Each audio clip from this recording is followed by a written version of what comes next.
Here we are inside the beautiful historic Coleman Theater.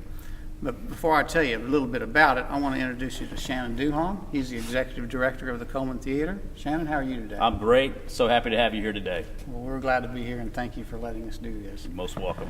So, back in the late 1800s, two brothers from Colorado moved here to Oklahoma to dig oil wells for all the new incoming settlers. George Coleman was one of those brothers, and they dug oil wells for quite a number of years.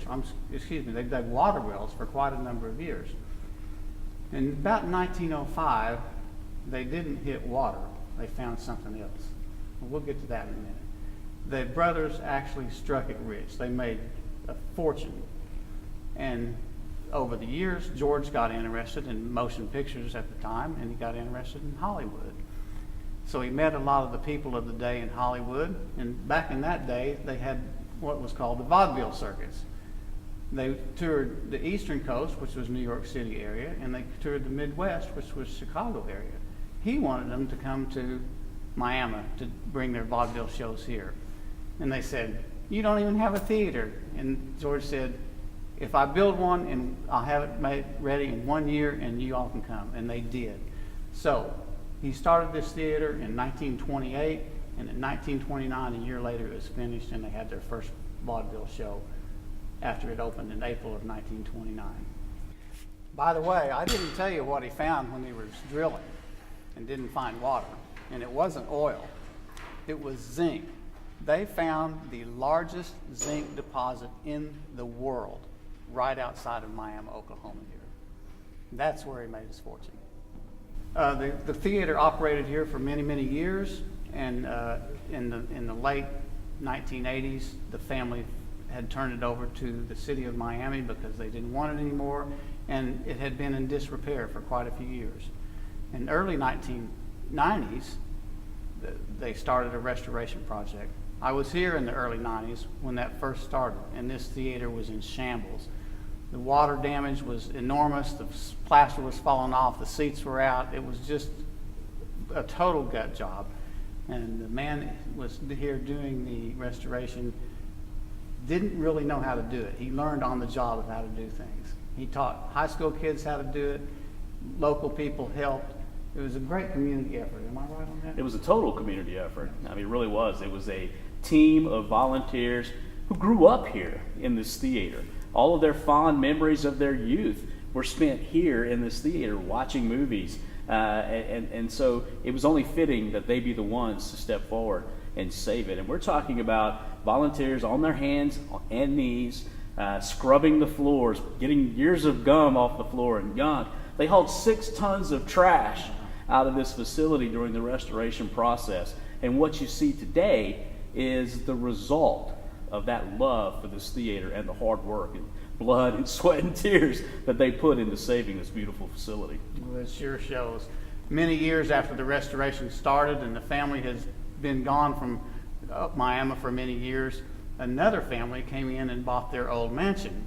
And one day they called the theater up and I said, "I think we have something in our barn out here that belongs to you." So the directors at that time, was that you? That was Barbara Smith. Okay. She went out to the barn, looked at what they had, and they had this beautiful chandelier in pieces out in their barn. So they got the original chandelier back and restored it to its beauty that it is now. Then they had to begin a search for an organ, and they started calling organ repair masters all around the country.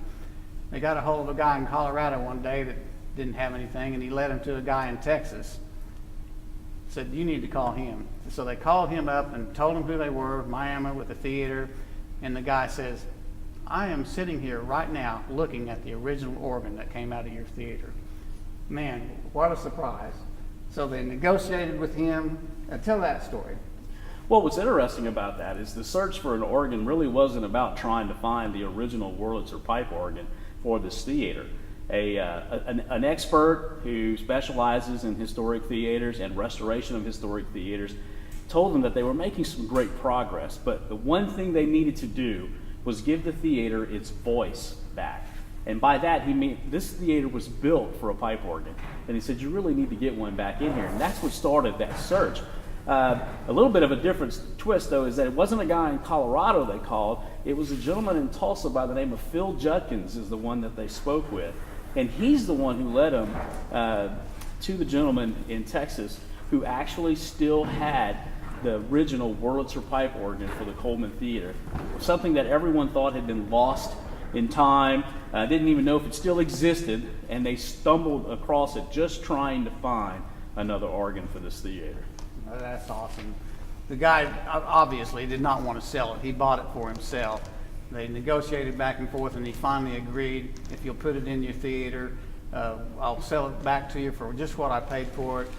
He said, I'm going to go along with the deal, though, and he came up here and installed it and lived here for 6 months just getting the job done. So it's what a treasure to have. This whole place is a treasure for Oklahoma.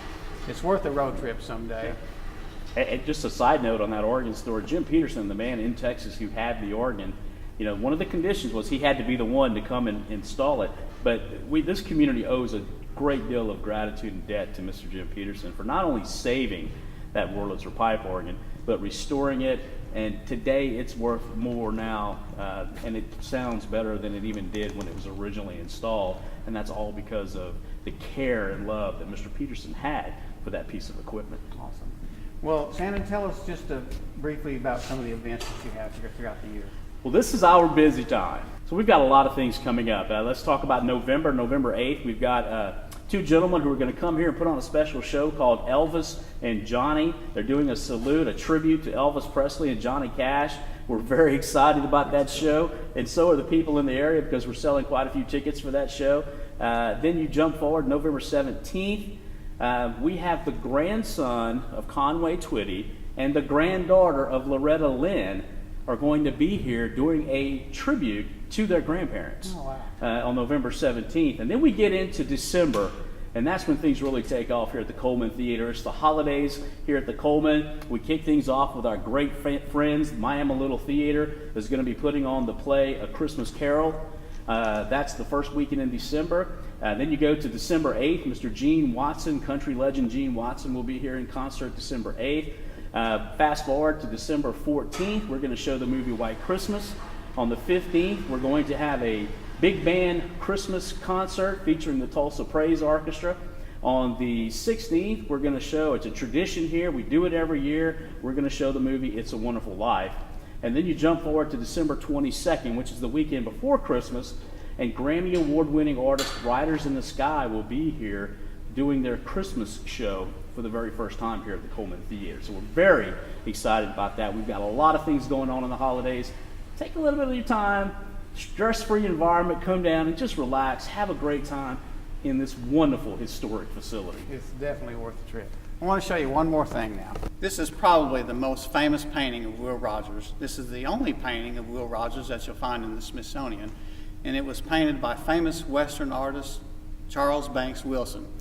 Charles Banks Wilson is a native of Miami, Oklahoma, and when he was 15 years old, he used to work here in the theater, and he asked Will Rogers if he could sketch him, and he said yes. Later on, Will Rogers commissioned him to paint this picture for him. It's a gorgeous picture. Shannon, thank you very much for letting us come here today. I hope that people see the beauty of this theater and maybe you get some guests from it. Well, that would be great. We love showing off our theater, so anytime you want to come on down, you're more than welcome. All right. This is a beautiful place. I love it. We come here often. We've got another surprise in store for you here in a few minutes, and we're going to go there now. Here we are inside of V8 Shoppers, right outside of Miami, Oklahoma, and I'm talking with the owner today, Stan Hughes. And Stan is my new best friend. He said if I do this video, he's going to give me one of these gorgeous bikes here. So I said, what's your address? And I'm here. So, Stan, tell us a little bit about what you got going on here. Well, V8 Choppers is just a creation that we came up with about 15 years ago. And I've just been really passionate about motorcycles my whole life. And first year I think we built 3, and then we just started adding on from there and adding on from there. And it's just been a 15-year career out of building motorcycles and dealing with motorcycle people and going to the rallies to do our shows and things like that.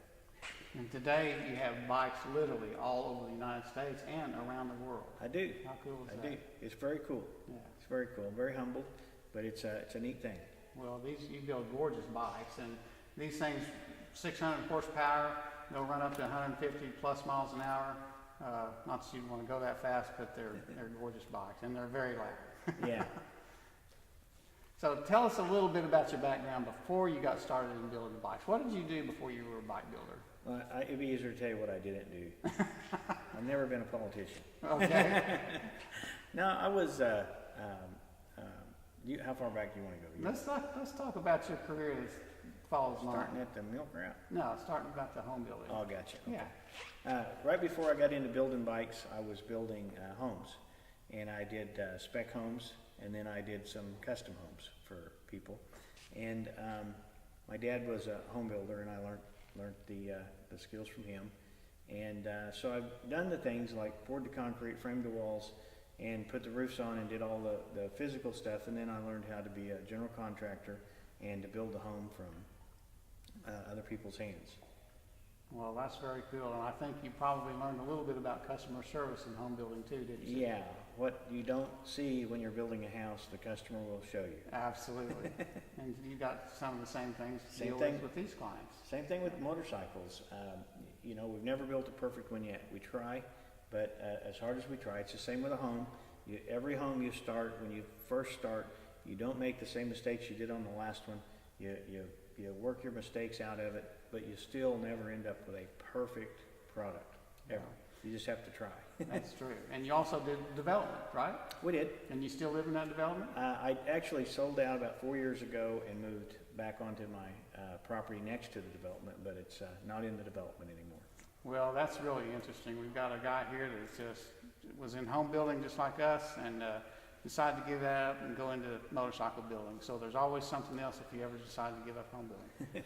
Stan, I sure appreciate you letting us come in your shop today. You build gorgeous bikes, Thank and you. I just can't thank you enough for You're sure having welcome. us. Which one of these do you want? I'll take that one right there. Well, that's it for Miami, and look for us next month. I don't know where we'll be, but I'm sure it'll be someplace fun. So keep your eyes open for it.